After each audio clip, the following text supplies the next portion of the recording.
state. So you were created perfect.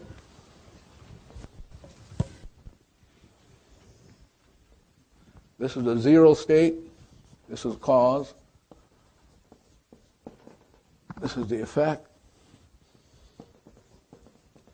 So as long as you're zero, there's nothing.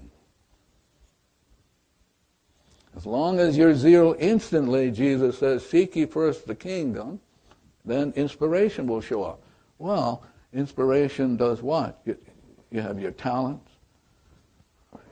You're gracious, like Joe Vitale. One of the things by him, he's a gracious. I mean, so you really become Hawaiian at heart. You become clear, gracious. You become what the Hawaiians call, e koma mai, my house is your house. Or you can hang around with trash. This is memory replaying, and what you end up with is suffering, as my friend Buddha says, or as you hang around with disease. You hang around with problem. Now the only question is, which are you going to choose? Well, if we're stuck here, like I'm stuck most of the time, then I have to be 100% responsible. If I erase this, which is the cause, then I'm back to zero. And if I'm back to zero, then divinity will give me what I need, and will give everybody else in the Mother Earth, the ocean, the waters, the ants, the bees, everybody will get what they need. Yeah. So I'm going to pause to see if you have any questions. Yes. Oh, those New Zealanders, my gosh. You can't even understand them, you know? Yes, Robin, why don't you stand up so we can hear you? Hello. Yes. My question is this, is if we clean, then we can go early. Yes. Oh, you got it. Got it. I can go early too. Yes. Yeah. So hurry up, everybody, let's clean up. I paid her to say that. So please, I mean, I'm willing to entertain any questions. Outside, for me, if you ask me, I would just clean. But in the room, we're here to be 100% responsible. Yes, please. I have a question Yes. over here. And can you tell me your name? My name is Amy. And can you tell me a little bit about your family? About my family? Yeah, Mama, Papa, what's the family, relatives, and ancestors? Mom and dad, Cuban, came from Cuba okay. about 40 years ago. My mom Okay. passed away in March this year. Okay. And I'm one of these so-called healers, right? I'm seeking to heal myself through other people. Yeah, but Funny. we're 100% responsible, you know? Right. Yeah. And so when you say this, I think I understand, but I really don't. So now I find myself in a place where I feel like a complete fraud and totally confused. And See, now the fact that you're saying that, you can erase it. I love you. Whatever's going on in me, and I feel like a fraud, I love you, I love you, thank you. Thank you for coming up. Because you have to realize the only reason you and I are here is because to clean up our stuff. We're not here to do anything else. Yeah, and so as you're talking, hopefully everybody else was cleaning. Got my fingers crossed. Yeah. Because I am. I have one more question for Sure. you. I have based, I guess, my whole entire existence around, or I guess I fooled myself into thinking that I'm very altruistic in my nature, and so now I feel like I want to help people or I want to do something. So now I'm confused if the people who I help through my healing, through my spirituality, whatever, how can I do that if I erase, and then all my people will disappear? Well, hopefully that would be the point, She's right? afraid of her income, you know? Yeah. No, because you know what? I'm not making any money anyway because I do it for free so much. So you know. Let me give you a story. There was a psychologist about 10 years ago, sort of talked to me about she would like to take the class, but she was afraid that nobody, after she'd learned to do the cleaning, nobody would show up. And I said to her, well, you're not working on anybody. You're only working on yourself. The people who think they're helping other people are a pain in the butts. Thanks. Absolute pain in the butt. Yeah, because if you help yourself first by being at zero, she would be at zero and she would be willing to pay you. But if you think you're helping them, you're going to get burned. Let me give you an example. There was a woman in Japan who raised her hand, and one of the things she said, I have an autistic child. Okay.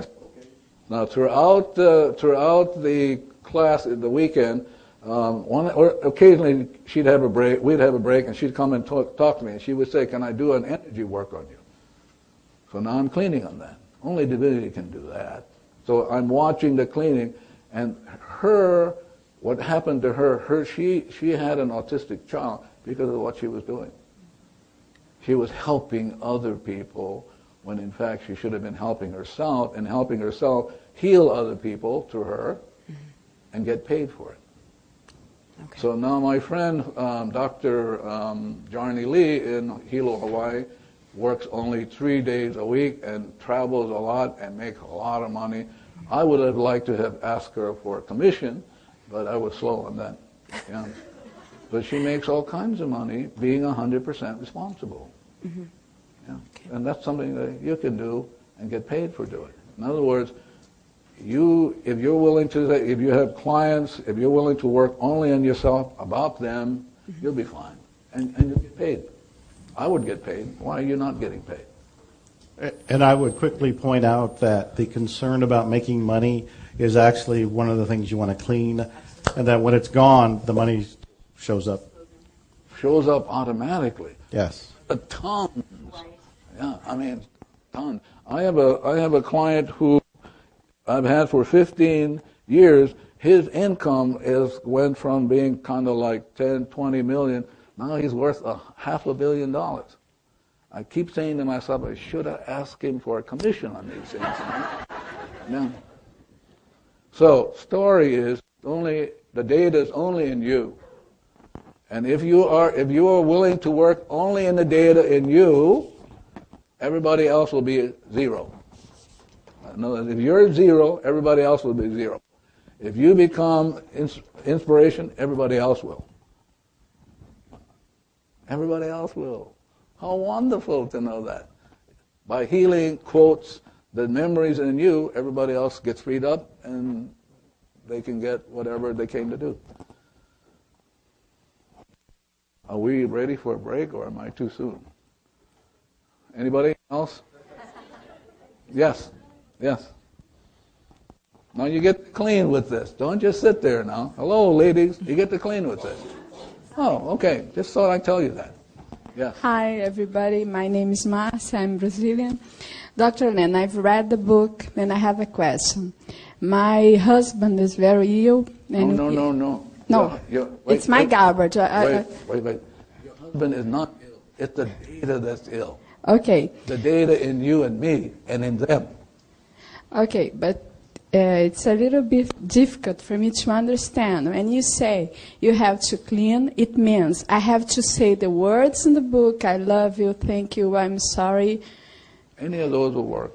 Okay, but he's suffering a lot, pains daily. No, it's the data that's pain. Okay. Not him. He's perfect. You got to get that. He's perfect. It's the data that's imperfect that he's experiencing, all of us. If you're sitting there not being 100% responsible, he'll continue to be sick, and we will too. I want to let you know something very important. You have extreme pain in you, but you're not conscious of it. I mean, you have extreme pain, but if you were aware of it, you would go bananas. So lucky you're not aware of it. Oh, yeah, extreme pain that you're not conscious. That's 15 million pain that you're not conscious of. And she's talking about this pain. So if you're all perfect, it's the data. That's what we got to get after. We got to get the data. So if she's willing to say, I love you, thank you, just nonstop, it'll go. I cannot imagine the divinity would not have it go. I can't imagine. At least it's not been my experience. Thank you so much. No, thank you. Give us a chance for all these people to be 100% responsible. Yes, back there. So when you say I love you, thank you, are you talking To the ill husband, or you're talking to... No, you're talking to the data. To the data. Yeah, Okay. because the data is the enemy. The data is the disease. Now, because we're willing to talk to our enemy, Jesus said, love your enemies. We're going to love the data to death. We're going to love it and consume the data. That's what love can do. But if you're thinking, coping, managing, not giving love an opportunity to do that, we just lost opportunity. Yes.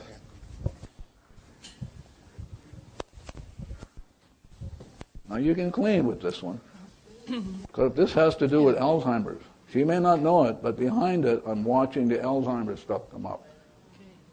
Now, any of you have anybody or know anybody with Alzheimer's? Yeah, see, you get a chance, because if you let it go, she's doing us a favor. Yes, ma'am. I'm interested in this concept of mindfulness. Study it to some degree. And now I come here, this resonates with this concept of mindfulness. This is possibly too academic, but do you have a response on that? Zero. Mindfulness is being at zero. Yes, yes. So Buddha talks at mindfulness being at zero, and out of zero you get enlightened. This is enlightenment. Yes. Inspiration is enlightenment. Enlightenment. That's what Buddha talked about. The whole thing about Buddha is being at zero, which means letting go of the suffering, and then being enlightened. But none of us do this. We're too busy thinking and coping. Yes. Yeah. Thank you. Thank you. Joanne, you don't have a question. It looks like you might have something over there. Are you sure now? Why is it bubbling around you? There's something bubbling around you. No? Not that I'm aware of. Oh, okay. Anybody else, please? Yes. My name is Pam, and I wondered, is there a place for doctors and psychologists and healers in the world? What do you suppose, Pam?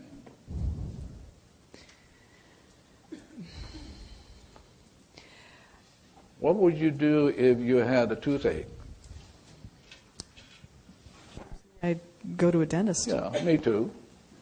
Okay. But before I go to the dentist, I'm going to do my cleaning so the right dentist shows up. I'm not going to go to any dentist, because if I go to the dentist, it'll be hell to pay. So the idea is to be at zero, the right dentist will show up, and you will have great fun with them, as opposed to going like that. But the idea is you want to always make sure you're at zero, so the right opportunities and the right people. Yeah. So, too bad we'll still have to hang around with psychologists, yeah. Yes? No, I want to hear it on the mic. I'm still thinking about the cleaning on her sick husband, and you mentioned data and memories, and I think... Did you hear it? Did you hear it talking? Yes. Well, how would you hear it talking if you weren't hearing data? Whose data? Is it yours? Is it my data? When I'm cleaning, am I cleaning just my data, my memories? Is it universal memories and data of everyone here? Why would you be interested if you're cleaning your stuff? And if you're free, I mean, why would you be interested if anybody else is free? If you're free, Tom, if you're absolutely free, why would you be concerned? Because when you look around, everybody else will be free. But it's because you aren't free, nobody else can be free. It's all my problem. Oh, that's what I've been saying. Yeah, I'm here to say that. Just data. Just data. Yeah. So when you hear her, you don't hear her. You hear your data of her. This is your reacting. This is the veil that the great sages talk about, sages like Chaucer and Shakespeare. So you never hear, because if you came out of zero, let's say she began to talk, and as you talk, you began to clean. So let's say you talk, she's talking, and I begin my cleaning. Cleaning, just cleaning up my stuff. That's all I'm here to do. Okay, now inspiration comes up. and I will see as God sees.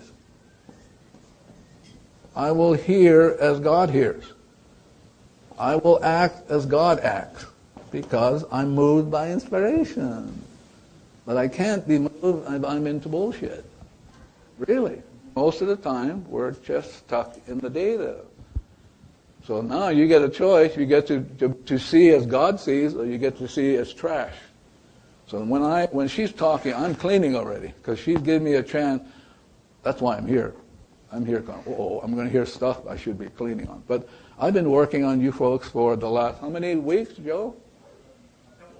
Yeah, so Joe has been sending me the list. I've been working on it. So in case I bang you a couple times, you won't get angry. Yeah. So she is doing us a favor that you and I didn't know we had this stuff in us. She speaks, wow, I get to clean. I get to be back to zero. She goes back to zero. Her husband will go back to zero. And divinity will give to him what's perfect and right to him only because you and I were willing to be 100% responsible. That's how great you can be, or just be a pain in the butt, Tom. Yeah. Do we get a break? One more question, maybe. And then take a quick Can you break. ask Joe Vitaly one more question? Yeah. Oh, all right. Make it an easy one, like what time is lunch or something like that. There's so much of that in the subconscious. How do you know, or do you ever get to zero? See, but you'll never get it because you're thinking now. You're trying to figure it all out, as opposed to just get to the cleaning. And if you did your cleaning, I can't imagine that divinity would not provide the right dentist. Okay. I can't imagine if you were God and I did my cleaning, you would provide the right dentist. But we're always in how do you know? How come? I mean, That was a great answer. yeah. Well, can you tell us how you wrote the book? I wrote it by being inspired. I wrote the book by not writing the book. Now, I've written a lot of books. Most of you know things like The Attractor Factor and some of my marketing-oriented books. But when it came time to write Zero Limits, and of course I was excited about it. I couldn't wait to write the book. I really felt like the hand of God directed my writing. It was one of the easiest writing experiences ever. It flowed. Every now and then I would pause and ask myself, what do you want me to say next? Well, what was I talking to? I was listening to inspiration coming through me. And I kept cleaning and cleaning, which is what I'm doing 24 hours a day, nonstop. And I'll tell you some stories about what's happened to me by continuously cleaning and allowing inspiration just to come through. And when inspiration comes through, I act. For the book, I just kept writing. I actually wrote it in a very quick time period. It seems like I wrote it in a couple weeks. And then I think we went to Poland. Well, I gave it to you to review. And by the time I came back, he had reviewed it. I went ahead and tweaked it a little bit, and the book was done. And not only that, when I sent the book to the publisher, now remember, I just finished the book and I sent it to the publisher.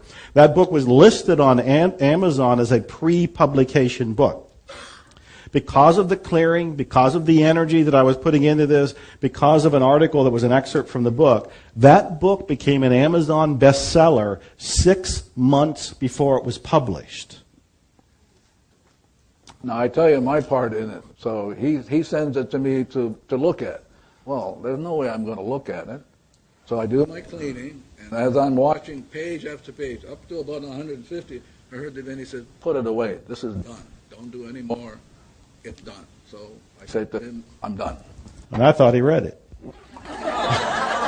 But you're looking to clean because you're looking to have God read it. And as I was watching the eyes of God reading it, I heard really clearly, just, it's done already. Don't be messing around with it. Don't be trying to put a comma here. Don't. So I go, oh, okay. Like that. I literally had to tie my hands, you know? I would like to take a break. Let's take a quick break. And finally, just like the guy 5 looked minutes. at me and he says, "Are you a movie star?" And I thought, I don't know where this is going. And I said, I don't really know what you mean. I'm not really a movie star. He says, yeah, I think you are a movie star. And he says, I've seen you in a movie. And I said, okay, what was the movie? He said, Desperate Encounters. And I said, Desperate Encounters, what was that? And he said it was something with Kurt Russell and I think Harrison Ford. And I said, I was in that one? And he said, yeah, you were in that one. And I said, was I a good guy or a bad guy? He said, you were a bad guy. And he said, you were a really good bad guy, but you were a bad guy. And I said, oh, really? And he said, yeah, I also saw you in Law and Order. Law and Order, the TV series, I've never even seen it, let alone been in it. And so I'm thinking, this guy has a different view of reality, and he's seeing whatever he expects because he did not believe me when I said I was not in those movies or TV shows. He had his own little programming that he had caught, his own data, and coming through him, through his eyes, and his opinion was I was just a celebrity movie star who didn't want to be recognized. This guy also said, you know, last week I picked up William Shatner. And I said, oh, really? I mean, we all love William Shatner, right? And I said, what was William Shatner like? And he said, oh, he was not a nice man. He said he tried to steal my wine glasses that he had in the back of the limo. I said, this doesn't sound like William Shatner. And I asked him, I said, how tall was the guy? And he said, like 6'4". And I said, you know, that's not William Shatner. And I said, did he say his name was William Shatner?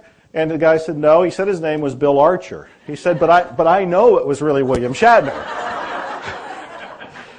And I thought, boy, we got a doozy of a driver here. And of course, Narissa finally says, have you ever heard of the movie The Secret? And the guy says, no, I never heard of it. And Narissa says, that's the movie he's in. But by then, he thought we were fabricating a completely different story to hide the fact that I was actually in Law and Order and Desperate whatever.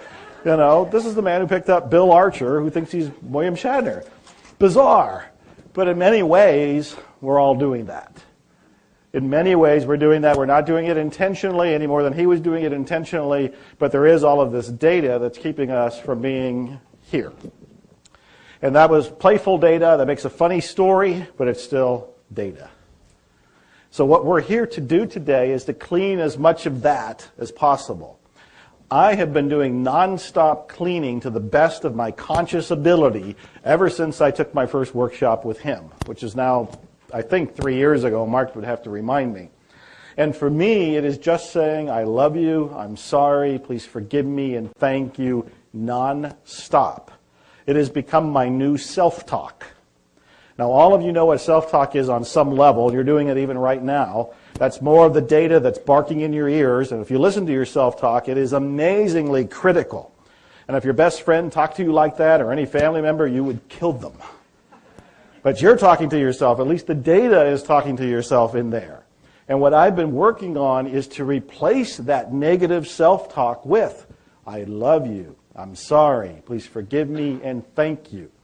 I don't say it in any particular order, but I do say it, and I am saying it right now. It's the background talk in the back of my head. When I was listening to him speak, it was going on in the back of my head as I'm standing over there, and as I keep doing this cleaning, inspiration is allowed to come through.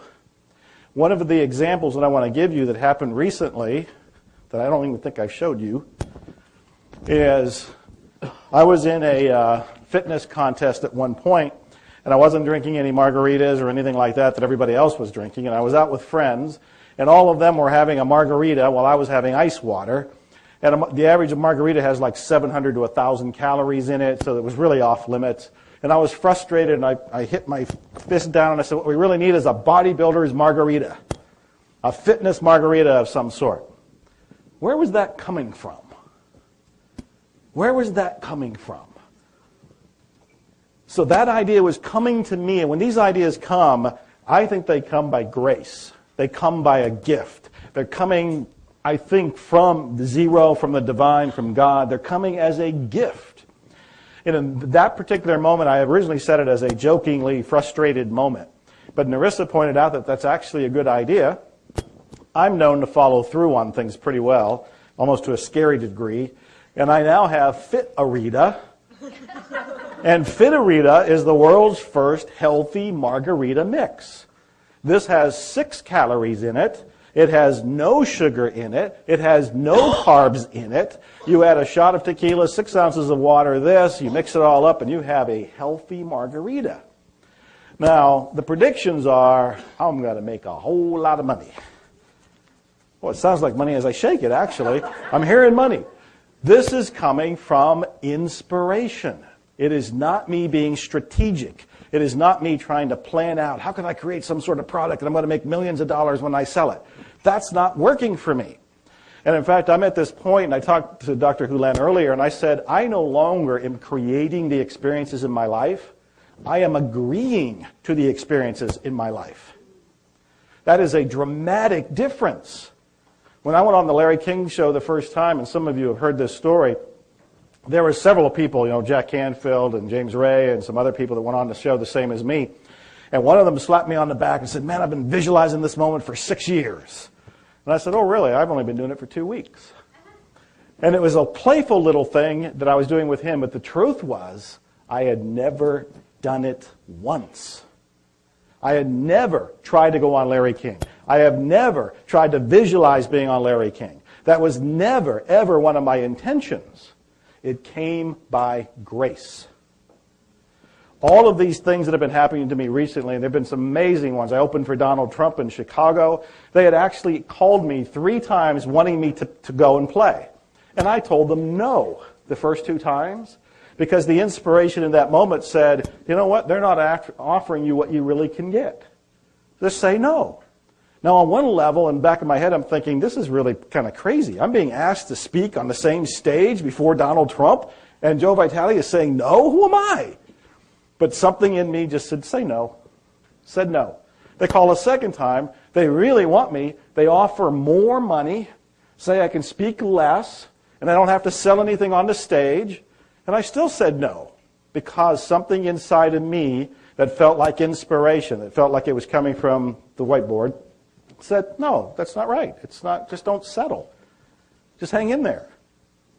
They call a third time, and they say, we really want you to speak. We will pay you your full fee. You only have to speak for 30 minutes. We'll fly you and Narissa first class. We'll take care of all your expenses. You don't have to sell anything in the back of the room. Now will you do it? Yes. Yes. I have more and more of these experiences. Some of these stories I'll tell you over this weekend, where they're all coming from me constantly cleaning. Somebody had asked about what you're cleaning. And I wanted to point out that it doesn't matter what your focus is when you're cleaning, because you don't know what's really going on under the surface with all the data. It is so unimaginably complicated with all of this software wiring of the mind, with all these beliefs, all of this data, that you can't go and say, I have this heart problem, or whatever the problem happens to be, Alzheimer's or anything, because of what happened to you when you were 5 years old. You can't consciously pinpoint it. So the only thing you're left with is this wide sweeping eraser where you're cleaning everything. Whatever shows up, you're cleaning. And in my world, before it even shows up, I'm cleaning. And in fact, Dr. Houlihan, he did repeatedly, every week, Suzanne will tell you, he wanted the list of who was going to be here. Because he was cleaning on that list, so when he got here in front of you, he would be as pure, as close to zero, as inspired as could be. He has done as much of his data cleaning as humanly possible in advance. So for me, the key message here is if you keep cleaning, you get closer and closer to the zero state, to the whiteboard. And as you get closer to the zero state, you're in a place where when divinity, zero, sends you an inspiration, you just go and do it. And there's no resistance to you to do it because that's been cleaned too. If there is a resistance, if you do have this urge to open a restaurant, to write a book, to go on a cruise, to do something in particular, and you delay doing it, it's because of some data. There's some data that's still just kind of floating through you, and you want to erase it. So for me, it's nonstop cleaning. I have occasionally somebody will write me and say, how often do I clean a day? Do I just do the I love you, I'm sorry, please forgive me, thank you in the morning, and I'm done? And again, it's all up to you. For me, it doesn't ever end. And I also tell people, why would you want it to? If you're saying I love you in your head 24 hours a day, 7 days a week, every month, why would you want that to end? If we all were saying this, and again, I'm the only one that has to say this, he will constantly remind me of that, but if we're all saying this, can you imagine the kind of vibe that would be around the planet? Walking around where in the back of your head you're going, I love you? And I think it would be even better if we all walked up and said, I love you, I love you, I love you, I love you, I love you, and let everybody be concerned and curious and confused, and I love you, to everybody, just saying it out loud. I think that'd be a fun little experiment. We only have a few minutes before lunch, which is already set up for those who prepaid for it. Do you have a question or two that you can offer? He would love to have a question. he welcomes questions in this room, not over lunch, but he will over this room. Do you have a question or two? So I have a question. Oh, he's standing up with a question. Okay, right there, Craig.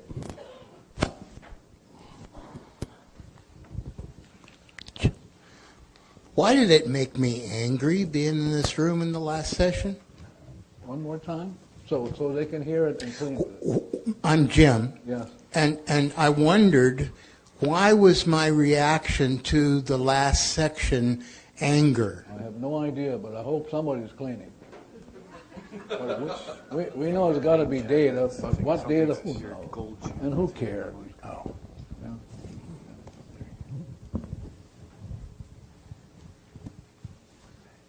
Oh, please release me, let me go.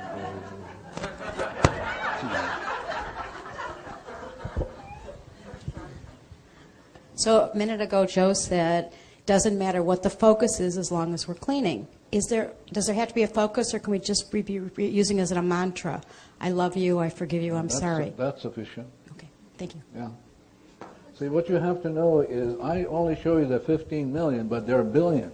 The 15 million that is only per second. They drop down, more come up. But the data is ocean deep and mountain high. Yeah. I have somebody took the class, and in Dublin, no, I don't know where it was, Cork. And they sent me a picture of a monkey. And here's a picture of the monkey going like this. And it said, Tim realized with some horror that cleaning his way back to zero might take longer than he thought.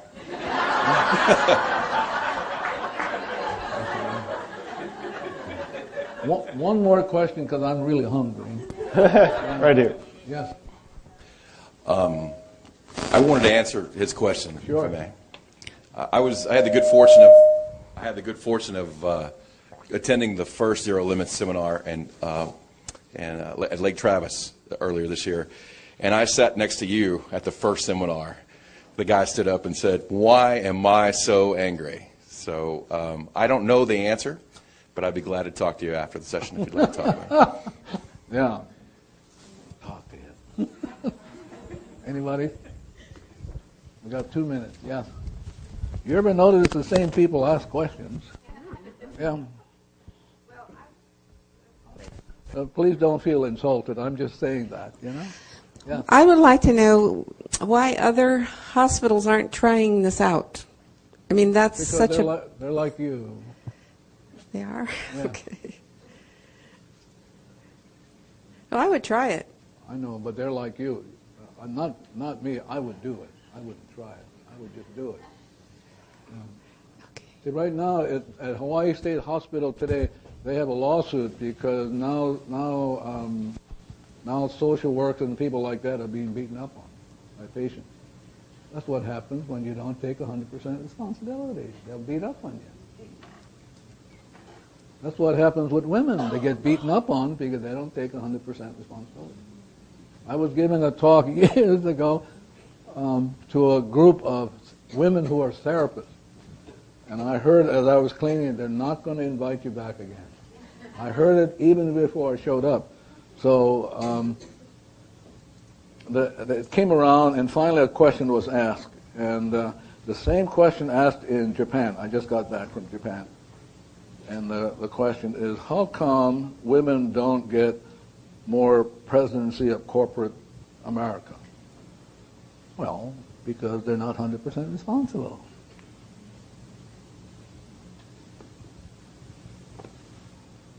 That's the bottom line. But if they were willing to clean up that stuff, they would run the country. But they're too pissed off. Too pissed off.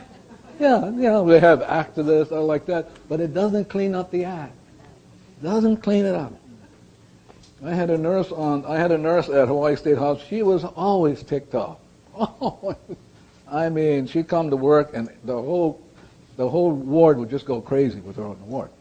So I just noticed that, and I said, oh, I just noticed that every time I'm present, everybody goes nuts. So I began to work on it and work on it and work. A year later, it all settled down, and she and I got to be good friends because I was willing to be 100% responsible. The ward settled down. She was fine. They promoted her to some training position. But see, somebody has to be responsible. And I'm going to read something, and then we'll take a break. I got this when I was in Germany doing a class there, and somebody gave it to me, and I would read it. This is about you folks. And it'll be a good time to go on a break. It's called, the thing is called, That's Not My Job. There was a story about 4 people named everybody, somebody, anybody, and nobody. There was an important job to be done, and everybody was sure that somebody would do it. Anybody could have done it, but nobody did it. Somebody got angry about that because it was everybody's job. Everybody thought that anybody could do it, but nobody realized that everybody wouldn't do it. It ended up that everybody blamed somebody when nobody did what anybody could have done. And I'm coming back. If the women are going to wait up on the guys, you got a long wait. So do your cleaning and take over. I mean, really, you can take over this country.